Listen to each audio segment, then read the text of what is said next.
So the way I run my webinars now to try and educate parents about kids, it's one of the things that you guys got to do when you do have your children, if you've not already got a child already, is that for the first 7-8 years, it doesn't matter whether it's a boy or girl, you have to hug them, continuous, and you have to use the words son or daughter or whatever. You know I love you, innit? Straight up. Why? Because when you do that, it's giving them this understanding that whatever they do, they've got your love, and they're not gonna want to hurt you. You understand? Because my kids, they care about you. You know what I'm saying? Because people are not doing that. People are not doing that with their kids. You go and ask a man to hug his kid, be like, well, sorry, Sheldon. Can I have a show of hands here? If you man, how many of you man grew up with the constant hugs and that from both parents? If you man could raise your hands. Hey, JR, is your hand up? My mum, we knew that she loved us, but she never showed us how to love. Okay, so you're that's the problem. Yeah, so you're His part hand's of not up, would you say you're part of the problem? Yeah, 100. Okay, so that's 2 man in the room. Me and someone in the room else of 8 only, people. in the room of 8 people have been loved. That's what it's like. That's what it's like in society. And I know these man, and I feel like I know these man very, very, very well, and I didn't know that about them growing up. But this is what I'm saying. These are the things we don't talk about in our community. People want to talk about, oh, he carried a knife. That don't mean nothing. Literally don't. It don't mean nothing. What matters is why he's carrying a knife. Yeah. Why is he carrying? Why did Sheldon wake up every morning wanting to kill white people? Why? It isn't what I did. It's the why. And what we have to do is we've got to understand when we have kids. Yeah. The first 7 years is the most important years. After that, you don't need to do that. Because listen, my child. My dad said the same thing. I'm sorry to cut you, but literally, like, because this is facts, bro. It's mad to me, like literally actually sitting here and listening to you say this, because from a very, very young age, my dad always made the effort to show that he was there, and like we lived with him, of course. My parents were married, fortunately, and he always said, and like I never used to get, he was like, by the time you're 7, like, I want you to know that I still love you. I'm still here for you. That anything that happens, I'm here for you. He specifically said the age 7. This is because man said, "Listen, I'm signing off." So later on down the line, when like I heard my dad explain this is why I understood kind of why he was doing what he was doing for this period of time. Did the same. My brother did the same. My sister, and it makes such a change that you just feel comfortable. You feel like you can come to your parents. Exactly, and this is the thing. Look, after a certain age, kids don't want to be hugged. That's a natural thing. And it happens around about 9, 10, 11. So the reason why I would say to kids at first 7, I mean, I was very fortunate, I could still hug my boy up until last year. He's 14. It's very uncomfortable, but it's more uncomfortable than it was, but I still hug my dad like all the time. But it doesn't... it goes, I think there's a period, like you said, from maybe 9 to about maybe 24, 5. You don't really want to know, but then after that, if you start appreciating, you know what I mean. But you know what? I would be a teenager. I'll be around the man then, because my dad was the football coach. So obviously everyone's come to the football team. My dad's the coach. My dad will turn up, cool. Yeah, I'll see my dad. I'll walk up to him. Yes, dad, what's happening? Give him a hug and that. It was uncomfortable to me because it was like hugging my dad, but I wasn't embarrassed because of me hugging my dad. It was like, I'm a big man hugging my dad. My dad did it, You know what I'm saying? But I was never scared because of how everyone saw me. But you know that will help. Have you got kids at the moment? No, I'm expecting. Good. So this is what is happening. A lot of men are afraid to do that. They don't know how to do it. They don't think it's important. But let me tell you something. If we want to stop our kids becoming gang members, it's easy. It's not to do with money. See, the guy that I went to see in prison, he said, it's because I didn't have any money. My mum never had no money. It's nothing to do with that. Listen, money isn't the reason why people become gang members. I know some people like to believe that. They become gang members because they want to feel a sense of purpose and belonging. You understand? And love. And let me tell you something here. We realised, looking at my wife, looked at me and said, look, you don't know how to love, you haven't been loved, you don't feel wanted, so what we've got to do is change that. So it's called breaking the cycle. You've got to break cycles, and in poor white communities and black communities, we don't break cycles. We just continue to do the same thing. So when I say to people, why are you talking about nurturing? Because that's what's going to stop your child becoming a gang member. That's what's going to stop your daughter from sleeping around. Because when you nurture them, they're not going to want to go out their way. And even when the hunt stop, you know, when they reach 11 and they're in secondary school, kid already knows it's set in him or her that my dad's got my back. My boy. Let me tell you something. I used to go out and constantly in my head, it's I can't do this to my mum and dad, man. I can't do this to my dad, man. I can't. Do you know what I mean? Yep. To the point, even when I went through what I went through, we're not going to talk about it, but when I went through what I went through, in my head I was like, oh, my mum and dad, man.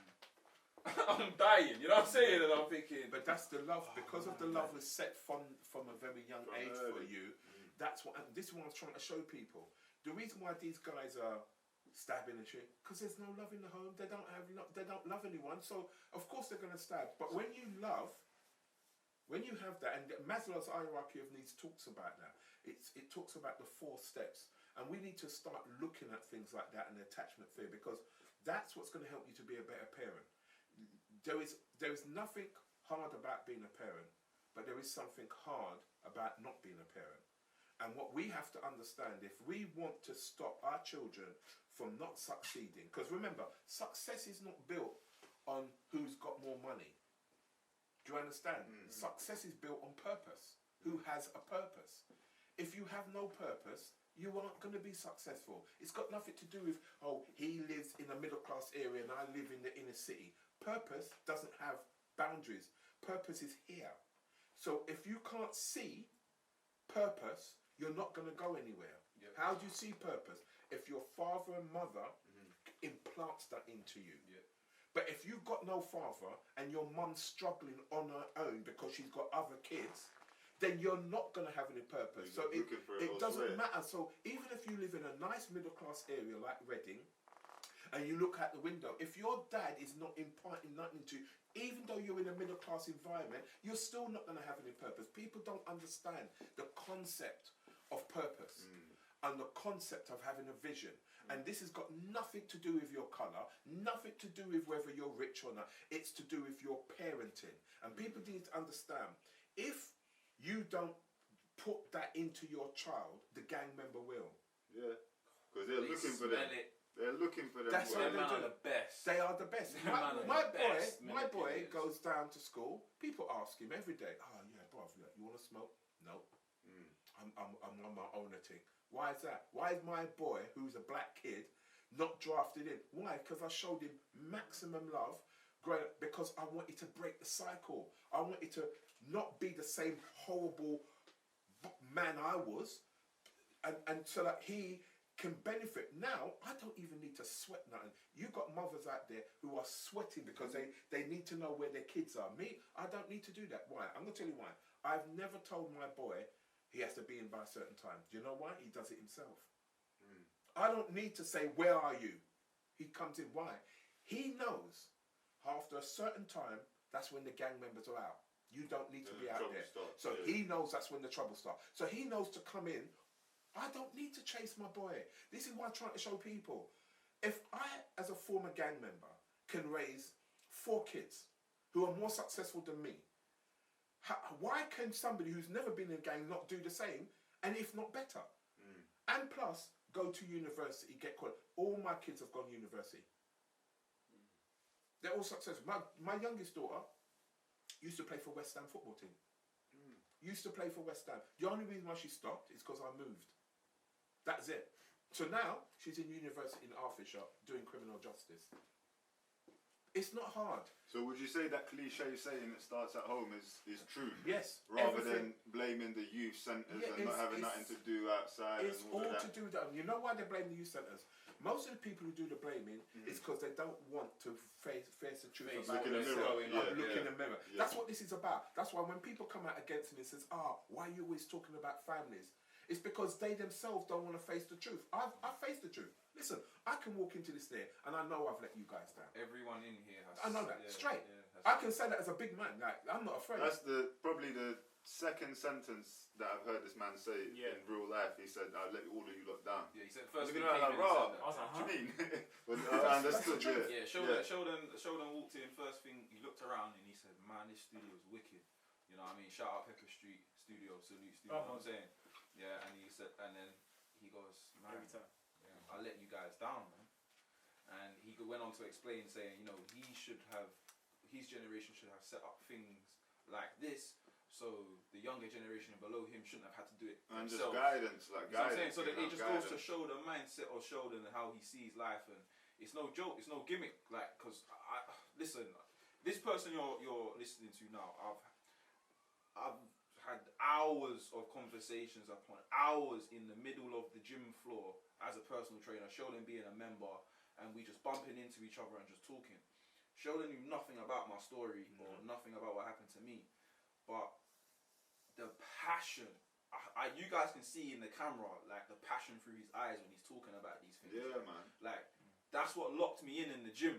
Just the passion of him speaking about. You can feel the seriousness, like purpose. You know what I mean? And yeah, man, I think we're gonna wrap it up soon, because I think the next episode I want to go into exactly what you're talking about now. Yeah. What's going on the streets? What's going on with the young boys, with the young girls, and because I know you know everything. I also want to go into the documentary that you did with MTV on Young Champions Death as well. I want to go into that as well. And yeah, man. So to all the young people, I hope you lot got this far, man. I hope you lot got this far, because everyone in this room, for your own benefits, for real, man. Because I think everyone in this room can sit here and really look back at their parents and see, and a lot of light bulbs has gone off, because I can see every man's heads on. Bro, this is the best conversation I've had. Best conversation I've had in years, and I know we're gonna have another one, so I'm looking forward to that one, man. Yeah. Honestly. Seriously. You know what I mean? Well, like I said, the most important thing is, for the next conversation, we're going to look at how important it is to raise the kids, because people keep asking me, how do we, you know, you're going to hear about me in America now, because now America's asked me to come and do, because they said there's no one like me in America, which I don't believe. There's got to be someone with the accent, you know. British charm. That's what it is. They'll listen to you. I'm going to be talking to their prisons in a couple of weeks' time. Okay, I'm going to try and screenshot it so I can send it to you. Yeah, so that I'll be talking to them, and what I'm going to be doing is showing them that we've got to stop looking to blame the government. Don't get me wrong, the government have their responsibility. We know that. Yeah. But if we look at ourselves in this room and be honest within ourselves, can the government stop your purpose? No. There you are. You've answered the question. I purposely set up my life so no one can tell me nothing. Right. So then now we have to ask ourselves, why is so many young black kids, white kids, Asian kids with no purpose? Because it's the home. Got nothing to do with the government. The government didn't say, what's your name again? Dominic. Oh, when Dominic's born, he's not going to have any purpose. That's down to your mum and dad. Same with you, my man. What's your name? Flo. Same with you. Everything happens in life is down to our parents. It's got nothing to do with the government. Listen, the government can stop us to get to where certain levels, you know. If you want to go boardroom, yeah, there's a little fight on because of colour of your skin. But if we was to just look at this situation, let's have a look at this. Supposing, is it JR? Yeah, you know where that come from, don't you? There's JR Ewing. Yeah. You know that, Dallas. Yeah. That's my generation. You weren't born, but yeah. No. Cool, JR. I'm far off though. Yeah. Well, I'm like 33 in it, so. You're 33. You're far off. You're the same age as my daughter. JR Ewing. Yeah. So JR, right? So, for instance, if you look at JR, look at all of us in this room. JR had a purpose. He wants to do this studio and stuff, right? Okay. Now, would you say that when you was trying to do your thing, where was your obstacles? Was it the government or was it your own people? Yeah, own people. Thank you. I'm not gonna. I don't. This is what I'm saying. He said his own people. If you couldn't hear him on that mic. Yeah. This is it. This is what we have to. We've got to stop. Listen. The proof's in the pudding, so to say. Exactly. We can't look. The government is supposed to do certain things. We know that, but let's not sit and wait for them. Because that's the problem we're doing. We're waiting for government to give us a handout every time. Why? Listen, the one thing I learned about Jesse Jackson, if he was to sit down there, the civil rights movement would never have happened. But he got up with Martin Luther King and said, you know what, brethren? No, man, we're gonna go down there and march. Then the next thing you know, when they were marching, Martin Luther King said, you know what? I want to hold 2 million people, a big speech at Washington in Washington. Yeah, just get them over. Yeah, let's get hear them. Yeah. So no, that can't happen. You're black. You're a Negro. That can't happen. What happened? Go on the internet now, and you see that speech take place. 1 million people. You can't see the end of the people. You can't see the end. And what I'm saying to people, why are we putting obstructions in front of us? Guess why? Red eye. They look at JR and they say, JR, bro. I was like, nah. Let's not. Studio's a bit too nice. Yeah, it's a bit too. You know what I'm saying? That's what we were talking about earlier. You get what I'm saying? Because Is that the crabs in the barrel? yeah, exactly. They want to bad mind my man, and it's his own people. What I'm trying to show people is this: Shout out, JR. we have to He ain't done that to start thinking about purpose. Get our kids to think about purpose. Get them to start thinking about where they see themselves. Not when they're 15, when they're 7. When they're 7, that's when you're sitting down with them and saying, listen, where do you... Because in this world, this is what I always say to people. You can't wait till you're 15 to make a decision. Because the decision will take out your hand. Make the decision at 7, so that when you walk into secondary school and a man says to you, yo fam, carry that bag over there for me. Say, brethren, hear what? Not on that thing. I'm doing this. And you're telling him that at 11. Yeah. But when you More time if they know you for that, they won't even ask you. exactly. But if you're going in school at 11 and a brother says to you, yo fam, take that. Yeah, I might as well. Yeah. Because you ain't got no purpose. No, that was me. I found myself in a situation when I was young, exactly like that, where someone was sent on a mission. I didn't know he was sent on a mission. He's called me to go, yo, come with me on this mission because I know you can hold yourself. I've gone, come with you on the mission. So we're going. I'm like, what are we doing? He goes, oh yeah, we're going to go to this place, right? Ended up getting to this place. Nothing is around. Yeah, they're like, wait, this is not the place I was meant to go to. Call up the guy. Oh yeah, you lot have got to stay there for a week. I said, I was like, no man, we can't stay there for a week. Like, no bro. I took the phone. I said, bro, listen, I said, I understand what this thing is, but I need you to understand. I'm not staying here, bro. Wherever you are, we're coming to give you back whatever we got to give you back. But if you think we're staying here, just know we're jumping on a train and we're going to come back. Yeah? Like, you know what I'm saying? So man was on the phone like, alright, cool. Alright, say no more. We're here, blah. So the other guy, but that's what I'm saying is, we were two different people. Yeah, the home. I wouldn't even have got that far yet because it would have been like, wait, I've got to take you to go and get what? Do you know what I'm saying? Now you're telling me I've got to stay here for a week because he did that to that guy because he knew he could. Yeah, that was your boy. You know So he was just. and I went there with my boy. I didn't know what he was going to go and do. I didn't know. He just told me it was something else. Obviously, he got lied to, manipulated, and then we got into another situation. But because of who I was and how I talked myself through it, it wasn't a thing of who you getting rude to, young or whatever. It was like, I articulated myself where this guy knew. Now this guy's being whoever this younger on the foot, he's being serious.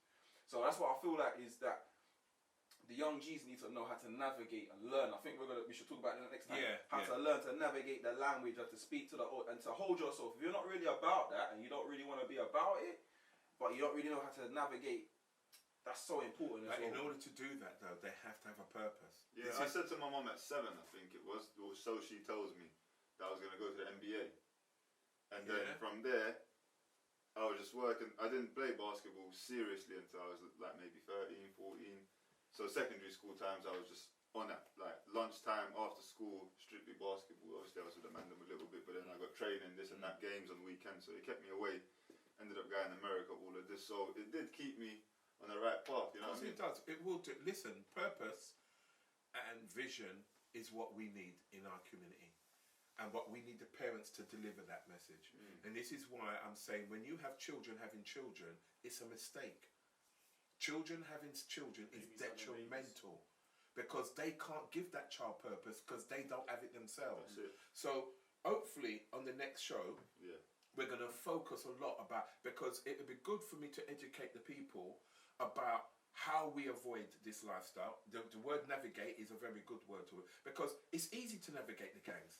when you've got a purpose. Yeah. But it becomes harder when you don't have one, because then you're like, oh, I might as well do that. It was so easy for You me. think to yourself, why not? I didn't understand why the man them couldn't just. But when But you then I don't- realised it's because what I got installed with and what they were installed Yeah, to it's completely different things. So I understand now. Yeah, obviously. we've got to change up. Yeah. That's why. But anyway, people, listen. I know we're gonna go on for another half hour, but listen, my people. This is the LJB podcast. We got Mance, Sheldon. You get me. Hope you enjoyed it. Yeah. We're out. But yeah. Also.